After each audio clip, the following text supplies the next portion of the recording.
Black Flame of the Amazon, featuring Harold Noyes, world-famous explorer in person.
You remember how Grogan, a white renegade of the jungle, imprisoned a celebrated scientist named James Brady.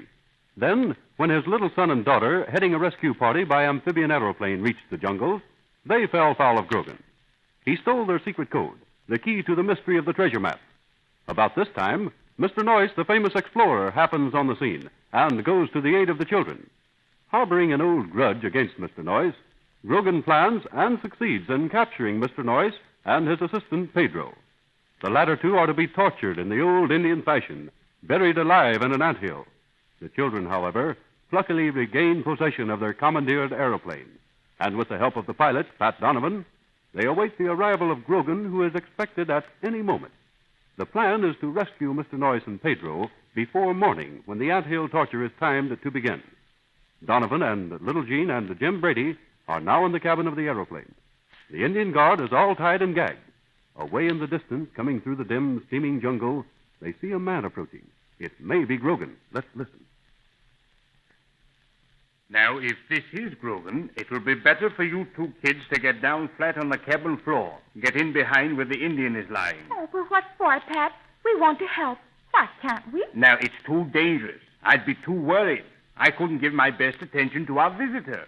And on the floor, you'll be safer in behind that Indian there. Okay. He's all tied up and he can't hurt you. We know that, Donovan, but heck, how can we see what's going on if we're hiding behind an Indian?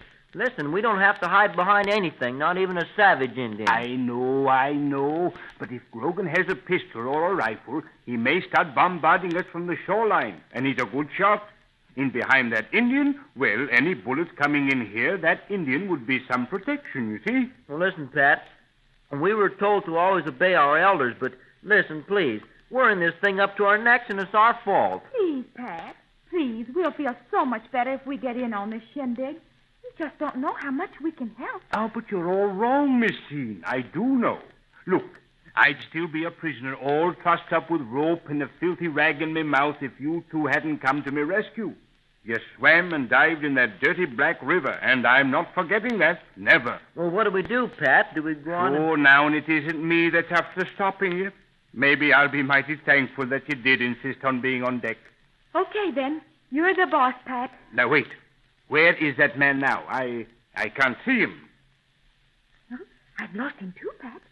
Well, just sort of slipped out of sight. He certainly was headed down the river right here. Say, I'll bet that was Grogan. I bet he noticed the Indian was missing, and now he is suspicious. I think you've got the answer, Jimmy. Very likely he's creeping through the bush now, edging closer. Well, we'll soon know. We'll let him edge. That's what we want, isn't it? Yes, and here's what we do then. I'm laying down on the cabin floor again. There's some rope, little pieces, lots of them. Now, when I get on the floor, Jimmy, you just tuck the ends of the rope in around me. Oh, you mean to make it look like you're still tied up? Yes, to make it look like I'm still a prisoner. Then, just before he comes out in the little dugout, you two hide. One of you under the bunk where you can be near to lend a hand. Now, Jimmy, that'll be you. Okay, Pat. Well, say, what about me? I'm still here, you know. I'm not forgetting you, Miss Jean. You've got a big job ahead of you, too. Just this. As soon as we get Grogan in here, first thing he'll do is to bend over. He sure will. Now, I'll jump up and grab him before he can reach for his gun. Jimmy will tackle him around the legs or, well, anywhere. Yes, sir. Now, there'll be a scrap, all right. I'll say there will. You know, Grogan is a big bruiser, all right, and he's strong as an ox, too. While the battle is on, Jean, you get out the cabin door, take his dugout, and get ashore. You understand? All right. I got it so far. I get ashore, then what? You hot-foot it up to the village. Now, with Grogan out of the way, maybe Mr. Noyce and Pedro can bluff their way out of the place and get down here in a hurry. Now, how does that sound? Okay by me, Pat, and just leave it at that. I'll take care of my end of things. I know you will. And now we might as well get going. I'm getting down on my back again. Making a good job of it now, Jimmy. Come on. Oh, but listen, Pat. We forgot something. That Indian here. If Grogan comes in, he'll see the Indian the first thing. By George, Jean, that's right. That's noticing things. I'll say it is. That's good stuff, Gene. That's using the old bean, all right. Well, come on, Jimmy. We got to get this big fellow back into the rear compartment out of the way. Jean, you keep watch at the cabin window there, but be careful to stay well out of sight. Oh, they won't see me, Pat. You go ahead. Let me do the watching. All right. Now, all set, Jimmy. You grab this fellow's big feet. I'll take him by the shoulder. He's going to be a load, but we've got to hide him. Load or no load. Up. Oh. Now, come on. Boots together. Holy mackerel, they must feed Indians on iron bolts or something. Hold it. It isn't Grogan at all. It's another Indian. Oh, heck, and after we got this bird lifted off the floor, too. Just an Indian, eh? Okay, Jimmy, let this one down. Come on. Easy. There. I've got an idea. We're going to have another Indian in here. Well, this one out on the bank, he's got a blowgun. He's looking across at the ship. Listen. Say, he's looking for his pal. I bet that's the new guard. Grogan is likely to send him down and relieve this one we captured, don't you think? So I suspicion. And we're in a bigger muddle now than if that had been Grogan himself. If that fella over there gets suspicious, the first thing he'll do is to go back and tell Grogan. Yes, he'll spill the beans, all right. Gosh, Pat, don't we have the rottenest luck, though? Say, I'll bet he thinks the Indian is inside the cabin, all right. Gosh, Pat, can't you speak Indian? Can't you call back to him or something? Devil a word, my lad. Irish is about all I'm good at. He's still standing there. Hurry, folks. Think of something. Say, I got it, Pat. Let's give that bird out there a good look at the Indian on the floor. I mean, if that Indian out there could see this one, maybe he'd come on over. But how? We can't unloose the prisoner. He'd take courage knowing his pal is out on the bank. He'd yell and maybe push his fist through the window. All right, Pat. Are you game to try something? What? Let's get our prisoner over to the cabin window. Are you meaning to boost him up to the window, then? Sure, why not? We can keep him all tied up. We can sort of steady him. Let's go, Pat. You take the gag out of his mouth, and I'll get the big axe over there, the big machete. All right. I'll unloosen the gag. Go ahead, Jimmy. Hurry. I got it. You got the gag off, Pat? Now, in a jiffy. Wait. Just one more knot. There. There she is. Okie dokie. And now it's my turn. Let me talk to him. Very well, but how? You don't know any more of the Indian lingo than I do. Well, I guess I can make him understand, all right. Watch this. Look, Mr. Savage. Well, look now. You know what I mean when I put my fingers to my lip like this and do this? Shh. Seems like he understands. I think he nodded his head. Yeah. Now, remember, Mr. Indian, we want a whole lot of shh, or else off comes your coconut. Like that, see? He understands, I guess. Begolly, I would, too, with somebody standing over me with a big, sharp, overgrown hatchet like that. Oh, yes. Well, let's go then, Pat. Gene, is the other one still there? Yes, still waiting. He doesn't seem to be afraid of anything. He just seems puzzled. Then here we go, Jimmy. Come up. Okay. Up, sit easy. Up. We got to get this fella on his feet. All his legs around to the cabin wall. Now then, when we boost him up to his feet, he'll be at the window. Come on.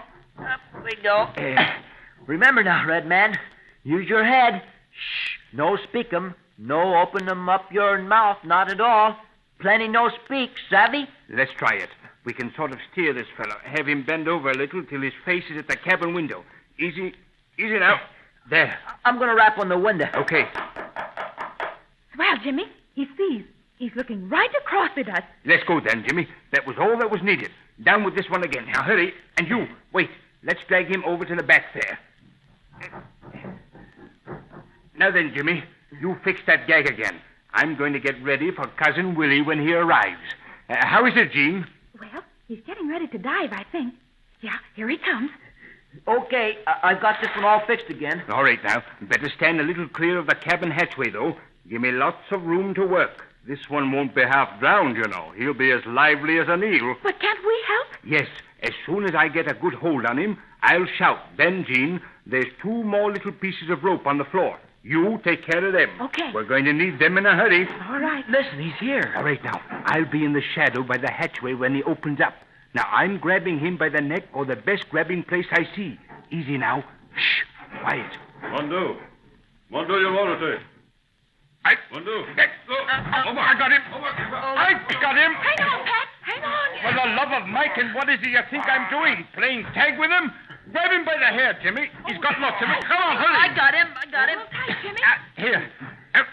Down on the... There. Now, maybe that'll stop you from waking up the neighborhood. You would yell and holler, you long-haired heathen, eh? Watch out he doesn't bite your hand off, Pat. Well, I got to keep him quiet. We can't have him giving the alarm. How about it, Jean? I got his feet tied, okay. Here, Jimmy, grab. You fix his hands. Turn him over on his tummy, Pat. We'll get his hands behind his back. It's safer that way. We haven't got any too much rope either. Okay, help yourself. Got him. You folks mind if I sit down? Whew, I'm about all in. Suffering shrimps. We got 2 Indians now. Oh, gosh, maybe we'll have to stick around for a week. Get them one at a time, huh? Oh, no, we won't. Listen, as long as Grogan sent this new guard, then he isn't figuring on coming in person. So Mr. Noyce is still in a bad fix, and I'm going to do something about that. But what, Jimmy? Well, there you are, Pat. You can let go now. He's all fixed. But it's up to you to keep him quiet. Me, I'm getting back to my little box of dooflickies, and I'm heading for the village. And I'm going with you. Oh, no, you're not. I'm going alone, and I'm going now.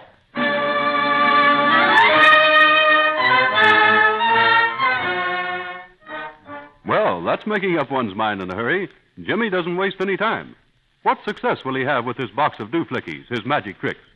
Well, boys and girls, we will just have to be patient until our next program to find out what Jimmy does. There will be plenty of excitement, though. Jimmy alone with a band of savages, and just some magic tricks for a weapon.